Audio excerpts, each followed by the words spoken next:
গাজীপুর নীতি আসন, বাংলাদেশ জাতীয়তাবাদী দল বিএনপি আসন, অনেক সময় ধরে যে মুক্তির দলের পিছনে দাঁড়িয়ে আছেন, ভোট গাছের মতো ছেড়ে দিয়ে রেখেছেন, উনি হলেন গাজীপুর নীতি গণ মানুষের নয়নের মণি,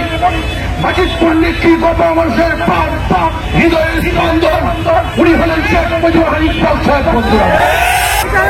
মুক্তির কাছে সবিনয় করব, আমাদের আসন যাতে চিন্তায় হয়ে না যায়, যাতে পুনর্লিত না হয়, যেমন আমরা আসলে যিনি এমপি নির্বাচন করবেন তাদের শিক্ষার্থীকে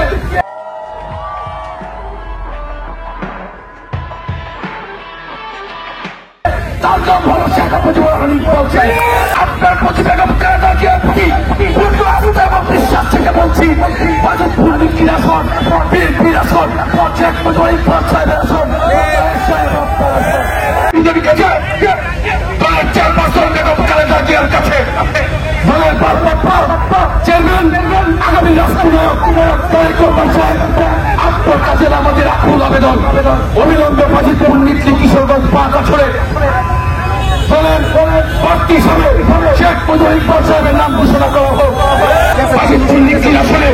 শেখ মুজিবুর ইকবাল সাহেবের নাম ঘোষিত না হবে ততদিন পর্যন্ত দিনের পর দিন, মাসের পর মাস আমরা অপেক্ষা করব। আমরা যা করার প্রয়োজন, আমরা আপনার প্রতি বিশ্বাস আস্থা রেখে আপনার আদেশ নির্দেশ মেনে নিয়ে আমরা শেখ মুজিবুর ইকবাল সাহেবের পিছনে দাঁড়িয়ে থাকবো।